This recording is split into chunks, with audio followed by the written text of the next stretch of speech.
क्या पेंशन योजना के फॉर्म हमेशा के लिए बंद कर दिए गए हैं? क्या पेंशन योजना फिर से कभी शुरू नहीं होगी? क्या पेंशन योजना एक चुनावी मुद्दा बनकर रह जाएगी जैसे खाद्य सुरक्षा बनी है? जी हाँ, ये हो सकता है। चलिए आज की वीडियो में इसके बारे में बात करते हैं। आप सभी को याद होगा जब खाद्य सुरक्षा के फॉर्म एक बार बंद किए गए थे, पहले मैं आप सभी को बता देना चाहता हूँ कि पहले क्या सिस्टम था कि जिस किसी को भी खाद्य सुरक्षा में जुड़ना होता था ना, वो अपना राशन कार्ड बनाता और डायरेक्ट खाद्य सुरक्षा का फॉर्म भरता।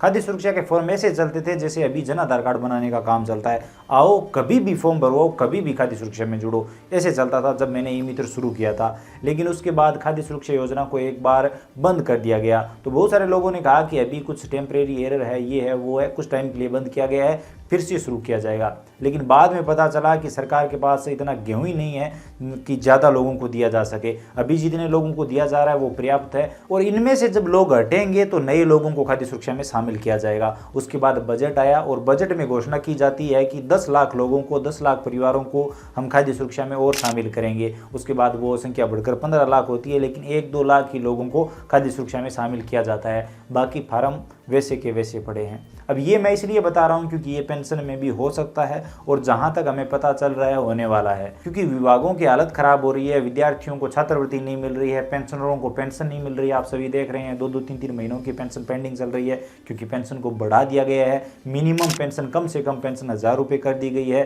तो अब लोगों का कहना है, सरकार ने भी वैसे बहुत टाइम पहले से अटल पेंशन योजना शुरू कर दी है। अगर इस पेंशन योजना के बारे में आप नहीं जानते हैं तो मैं यहाँ पर आपको थोड़ा सा बता देना चाहता हूँ कि इस स्कीम के अंतर्गत क्या होता है कि आपको थोड़े थोड़े पैसे, अपनी कमाई के थोड़े थोड़े पैसे आपको जमा करने होते हैं और उसके बाद जब आपकी एक निश्चित आयु हो जाती है तो उसके बाद सरकार आपके पैसे से आपको पेंशन देती है, यानी आप अपना भविष्य सिक्योर कर सकते हैं। उदाहरण के लिए समझ लीजिए, अभी मैं कमा रहा हूँ, जब मैं बूढ़ा हो जाऊंगा तो कमा नहीं पाऊंगा, तो अभी जो मैं कमा रहा हूँ उसका एक छोटा सा हिस्सा मैं जमा करता रहूँ पेंशन के लिए, और जब मैं बूढ़ा हो जाऊंगा तो उसी जमा किए गए हिस्से के हिसाब से सरकार मुझे पेंशन देगी। तो इस तरह की ये स्कीम काफ़ी टाइम से चल रही है और आप किसी भी बैंक खाते में ये पेंशन शुरू करवा सकते हैं, ये स्कीम शुरू करवा सकते हैं। आप अपने खाते से थोड़े थोड़े पैसे कटवा सकते हैं।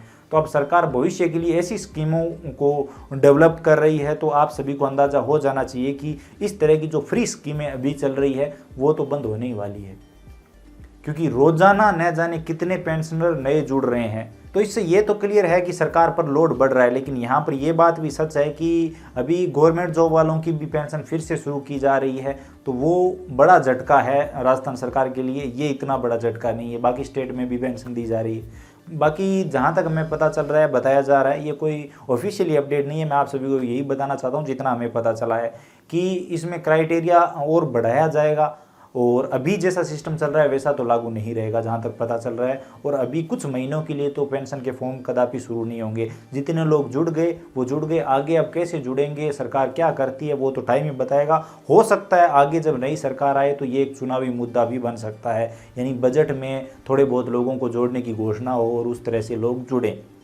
जैसे पहले बीपीएल कार्ड बनते थे, अभी बीपीएल, स्टेट बीपीएल कार्ड बनना भी बंद हो गए हैं, खाद्य सुरक्षा वाला सिस्टम भी बंद हो गया है। तो इसी तरह से पेंशन योजना को भी बंद किया जा सकता है, क्योंकि पेंशन सबको देना पॉसिबल नहीं है। तो अगर आपको आपके बुढ़ापे में पेंशन चाहिए तो आपको किसी ऐसी स्कीम का सहारा लेना होगा, ना कि ये जो अभी फ्री वाली चल रही है। क्योंकि मैं यकीन के साथ कह सकता हूँ आज हमारी एज के जो व्यक्ति है वो जब बूढ़े होंगे तो उनको ये फ्री वाली पेंशन तो कदापि नहीं मिलेगी, तब तक ये सारा सिस्टम बंद हो चुका होगा। लिख लीजिए, ये बात गारंटी के साथ कह सकता हूँ मैं, क्योंकि सरकार ऐसी स्कीमें ला रही है और ये जो फ्री वाले सिस्टम है वो तो बंद होने ही वाला है। आज नहीं तो कल बंद होगा ही। सरकार आखिर कितने लोगों को कब तक पेंशन देगी, समझ रहे हो। वैसे 15% हर साल बढ़ाने का वादा भी किया जा चुका है और अभी जो सरकार थी उन्होंने ये भी कहा था कि हमने ऑटोमेटिक सिस्टम कर दिया है, अगर हम नहीं भी आएंगे तो भी हर साल 15% पेंशन बढ़ेगी। तो फिर आप समझ सकते हो ये तो होना ही था। अगेन बता दूं, ये कोई ऑफिशियली अपडेट नहीं है, जितना हमारा अनुमान है और हमारे आसपास के सोर्सों से हमें पता चल रहा है